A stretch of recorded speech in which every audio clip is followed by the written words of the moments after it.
Fourth semester electrical branch estimation costing का unit 1 है drawing and I rules. इसमें सबसे पहले हम जानते हैं कि एस्टिमेशन क्या होता है। सबसे पहले हम ये जानते हैं कि कोई भी काम हम अगर शुरू करते हैं तो उससे पहले हमको ये जानना पड़ता है कि इसका प्रोबेबल कॉस्ट, यानी जब हम ये काम करेंगे तो संभावित हम अनुमान लगा लेते हैं कि ये कितना रुपया इसमें लगेगा और कौन कौन से रिक्वायर्ड मटेरियल है वो। तो इसी आधार पर डेफिनेशन बनता है। अब देखो, for carrying out a work it is necessary to know all the materials required and its probable cost. इसका मतलब ये हुआ कि कोई भी काम करने से पहले ये जानना जरूरी रहता है कि कितना मटेरियल मेरा रिक्वायर्ड उसमें लगेगा, रिक्वायर्ड है मटेरियल, कितना मटेरियल रिक्वायर्ड है और उसका प्रोबेबल कॉस्ट यानी अनुमानिक कॉस्ट, मतलब कितना लग सकता है वो। अब उसके बाद नेक्स्ट पॉइंट है कि 10 एस्टिमेशन इज कैलकुलेशन और computation of all required engineering material and expenditure before actual execution of work. अब जानते हैं कि एस्टिमेशन जो है कैलकुलेशन और कंप्यूटेशन है किसका, of all required engineering materials. जितना मेरा जरूरी है वो इंजीनियरिंग मटेरियल्स का, उसका कैलकुलेशन और कंप्यूटेशन है एस्टिमेशन। और उसके बाद क्या है, expenditure before actual execution of work, और एक्सपेंडिचर है before actual execution of work. अब इसको समझते हैं थोड़ा। देखो, कैलकुलेशन मतलब क्या होता है? कैलकुलेशन मतलब होता है गणना। अब कंप्यूटेशन मतलब क्या होता है? सेम, कंप्यूटेशन मतलब भी गणना होता है। अब देखो, of all required engineering materials and expenditure. Expenditure मतलब होता है जो उसमें कितना खर्च हुआ है, खर्च। Before actual execution of work. देखो, एक्चुअल एग्जीक्यूशन मतलब क्या होता है वो जानते हैं। देखो, एक्चुअल एग्जीक्यूशन मतलब होता है वास्तविक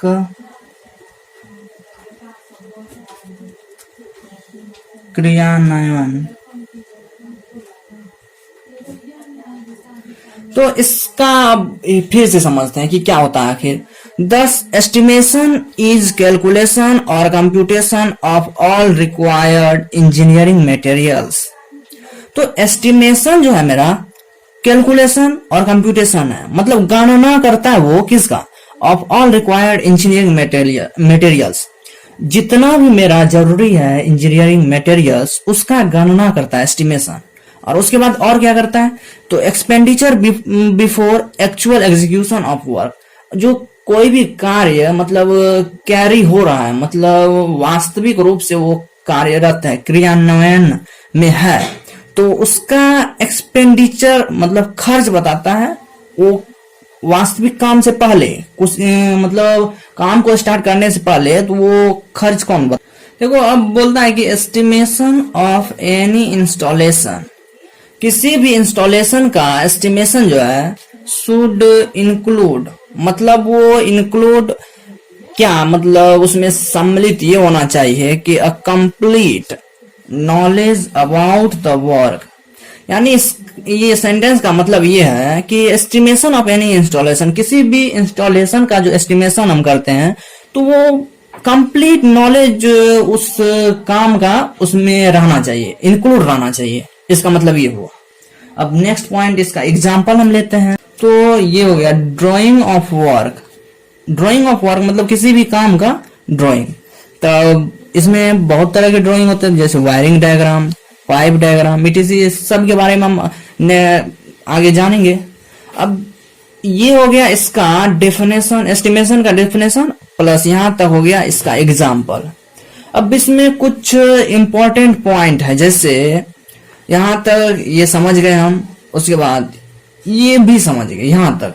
लेकिन इंजीनियरिंग मटेरियल्स, यहाँ एक वर्ड है इंजीनियरिंग मटेरियल्स, जैसे दस एस्टिमेशन इज कैलकुलेशन और computation of all required engineering materials. तो ये तो हम जान गए कि इंजीनियरिंग मटेरियल्स का वो कैलकुलेशन और कंप्यूटेशन है, लेकिन इंजीनियरिंग मटेरियल्स होता क्या है हमको वो जानना है। तो चलिए जानते हैं इंजीनियरिंग मटेरियल्स। इसका एग्जाम्पल है स्टोन, स्टोन मतलब पत्थर, और वुड मतलब लकड़ी, और मेटल्स, मेटल्स यहाँ ब्रैकेट में लिखे हैं नेचुरली अकर्स, वो धातु जो प्राकृतिक रूप से मतलब प्रकृति में पाया जाता है, जैसे कॉपर, सिल्वर, गोल्ड इटीसी बहुत है। अब एक है एल्यूमिनियम, अब ये है पोर्सेलिन। पोर्सेलिन आगे हम पढ़ेंगे, इसका बहुत यूज है। पोर्सेलिन मतलब होता है चीनी मिट्टी। तो ये कंप्लीट है यहाँ। नेक्स्ट टॉपिक है इम्पोर्टेंस ऑफ एस्टिमेशन। तो इससे पहले हम ये जान लेते हैं कि इम्पोर्टेंस ऑफ एस्टिमेशन क्या है। जैसे अब मान लीजिए हम इसका जैसे प्रोबेबल कॉस्ट बनाते हैं, तो ये अप्रोक्सीमेट इस आधार पर बजट दे देता है, ताकि हम खर्च कम से कम, इस खर्च करने से थोड़ा मोड़ा ये बचाता है, अप्रोक्सीमेट बजट देता है ये। उसके बाद है जैसे वेस्टेज ऑफ मटेरियल से भी बचाता है।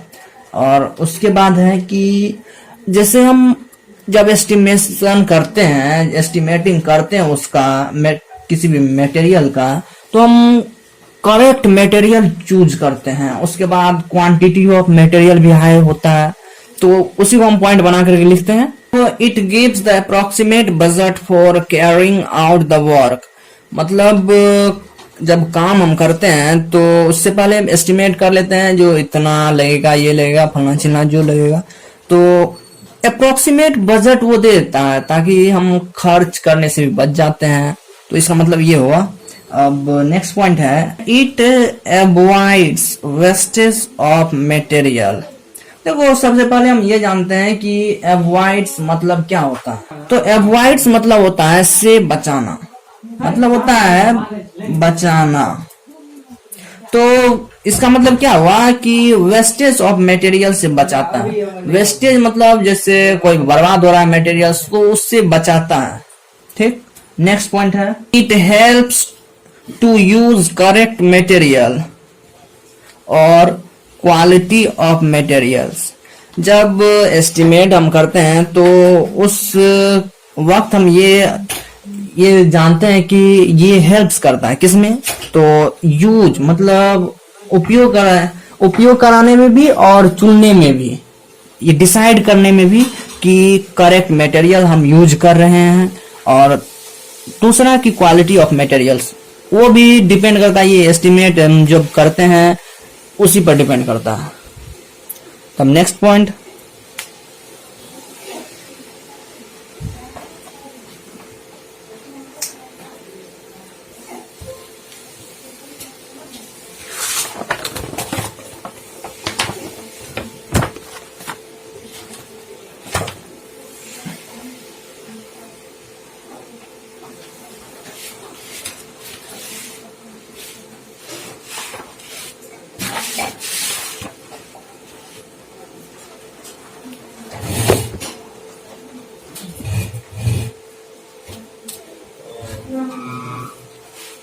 अब नेक्स्ट टॉपिक है इंस्टॉलेशन।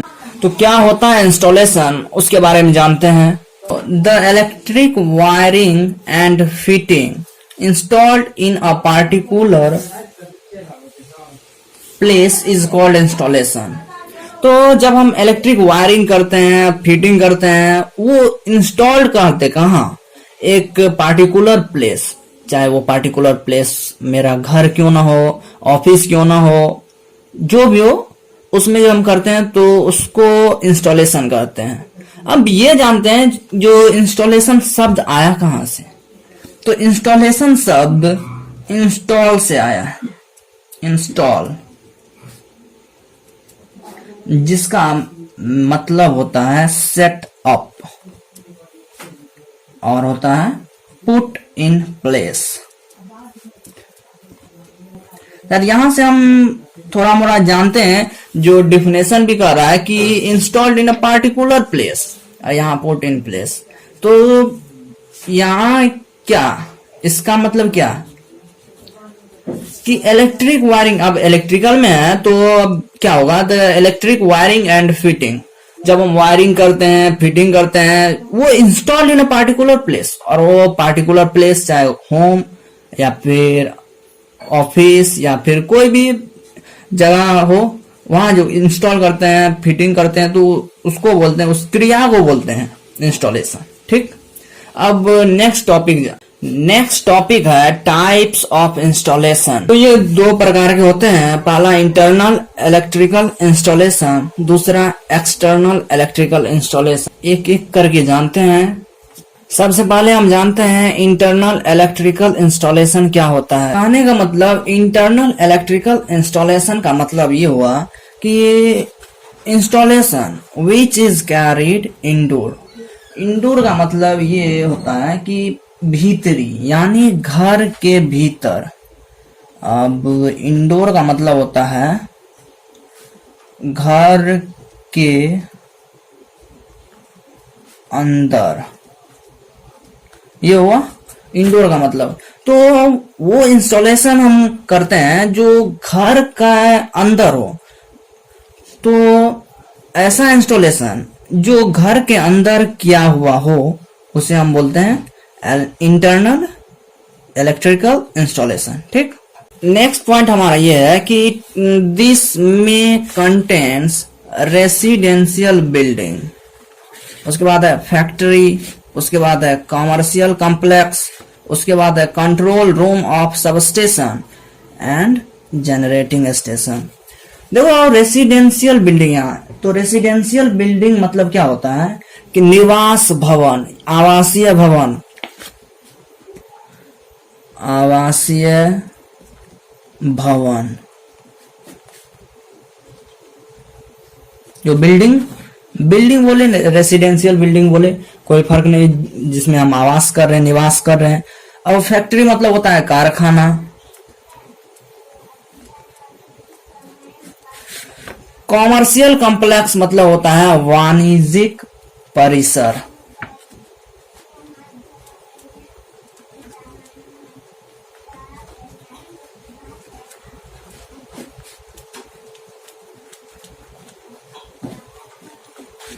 अब control room of substation and generating station, उसके बाद जनरेटिंग स्टेशन। ये जो है इंस्टॉलेशन, इसमें जो होता है वो इंटरनल इलेक्ट्रिकल इंस्टॉलेशन होता है, यानी आंतरिक जो बोलते हैं कैरिड इंडोर, तो वो इंस्टॉलेशन घर के अंदर ही होता है। ठीक, अब नेक्स्ट पॉइंट ये है कि it is also called as indoor installation. इसको हम इंडोर इंस्टॉलेशन के भी कहते हैं या फिर इंडोर इंस्टॉलेशन के नाम से भी जानते हैं। ठीक, और क्यों जानते हैं, क्योंकि उसका कारण हम यहाँ लिखा हुआ है कि this means the installation which is carried indoor, क्योंकि ये इंस्टॉलेशन जो है घर के अंदर होता है, यानी इंडोर, कैरीड इंडोर, तो इसीलिए ये इंस्टॉलेशन को ही हम इंडोर इंस्टॉलेशन कहते हैं। ठीक, अब देखो ये इंटरनल इलेक्ट्रिकल इंस्टॉलेशन हम समझ गए कि ये सेंटेंस भी समझ गए, ये सेंटेंस भी समझ गए, ये सेंटेंस भी समझ गए, लेकिन यहाँ एक वर्ड आता है कि कंट्रोल रूम ऑफ सबस्टेशन और जनरेटिंग स्टेशन। सबस्टेशन क्या, सबस्टेशन में वोल्टेज या फिर पावर बोलो या फिर वोल्टेज को हाई से लो, यानी हाई टू लो, इससे पता चलता है कि मेरा ट्रांसफॉर्मर जो यहाँ यूज हम किए हैं वो है कौन, step down transformer, step down transformer. ठीक, अब जनरेटिंग स्टेशन क्या होता है, फिर वो स्टेशन जहां हम इलेक्ट्रिसिटी जनरेट करते हैं, मतलब जनरेट करते हैं। क्या करते हैं जनरेट, वो इलेक्ट्रिसिटी, तो इलेक्ट्रिसिटी जनरेट करते हैं। अब यहाँ क्या क्या होता है वो देखते हैं। यहाँ का फंडा क्या क्या है। यहाँ का फंडा ये है कि 22 किलो वोल्ट को हम 275 किलो वोल्ट या फिर 400 किलो वोल्ट में कन्वर्ट करते हैं। यानी 22,000 वोल्ट को 275 किलो वोल्ट या फिर 400 किलो वोल्ट में कन्वर्ट करते हैं। कहने का मतलब यहाँ लो टू हाई, और क्या हाई हो रहा, लो टू हाई क्या, वोल्टेज। तो यहां पर ट्रांसफार्मर जो होगा यूज, वो कौन है, स्टेप अप ट्रांसफार्मर। देखो अब इतना जान लिए हैं इसके बारे में यहां तक, तो ये भी जान लेते हैं कि 11,000 वोल्ट जो है, 11,000 वोल्ट को हाई वोल्टेज बोलेंगे, हाई वोल्टेज, हाई वोल्टेज बोलेंगे। देखो 11,000 वोल्ट को हाई वोल्टेज नहीं बोलते हैं, हाई वोल्टेज नहीं बोलते हैं। क्या 22 किलो वोल्ट को हाई वोल्टेज बोलेंगे, नो, ये भी नहीं। 33 किलो वोल्ट में आ जाते हैं, तो इसको जो है ना हाई वोल्टेज बोलेंगे। क्या बोलेंगे, हाई वोल्टेज। तो अब 11 किलो वोल्ट या फिर 22 किलो वोल्ट को क्या बोलते हैं, 11 kilo volt and 22 kilo volt को बोलते हैं medium voltage. External electrical installation क्या होता है वो हम जानते हैं। फर्स्ट पॉइंट है, it means the installation which is carried outdoor. Main point यहाँ है कि आउटडोर, आउटडोर मतलब ये होता है कि घर के बाहर, यानी बाहर। इसका आउटडोर मतलब ये हुआ घर से बाहर, मतलब जो इंस्टॉलेशन होगा वो आउट ऑफ हाउस, मतलब घर से बाहर है, तो इसका ये मतलब हुआ। अब नेक्स्ट पॉइंट ये है, दिस में contains HT and LT of transmission line, street lighting, service connection to different consumer and substation connection। तो हम एक एक करके अब जानते हैं। यहाँ वर्ड आया है HT, यहाँ वर्ड आया है HT and LT of transmission line, इसके बारे में जानते हैं अच्छा से। मतलब HT जो है ना वो हाई वोल्टेज के लिए एप्लीकेबल है, हाई वोल्टेज के लिए एप्लीकेबल है, और उसके बाद LT जो है वो लो वोल्टेज के लिए एप्लीकेबल है। तो हम ये जान लिए हैं कि इन इंडिया 3 फेज जो है एप्लीकेबल है, 400 वोल्ट, और सिंगल फेज 230 वोल्ट। तो यहाँ हम HT यानी हाई टेंशन जो है एप्लीकेबल है हाई वोल्टेज के लिए।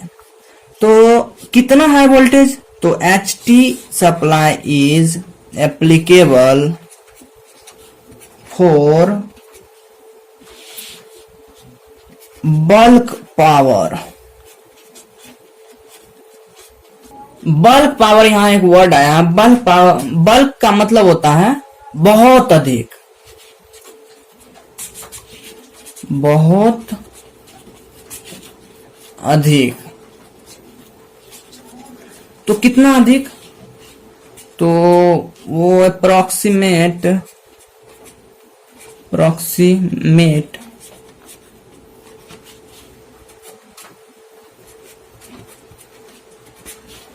11 किलोवोल्ट।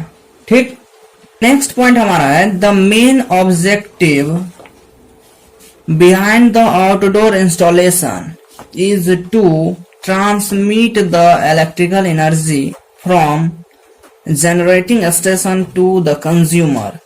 मतलब इसका मुख्य काम ये रहता है कि बिहाइंड द आउटडोर इंस्टॉलेशन के पीछे का काम ये है कि ट्रांसमिट द इलेक्ट्रिकल एनर्जी को ट्रांसमिट करना इसका main objective behind the outdoor installation. मतलब इस इंस्टॉलेशन के पीछे का ये है मेन ऑब्जेक्टिव, क्या?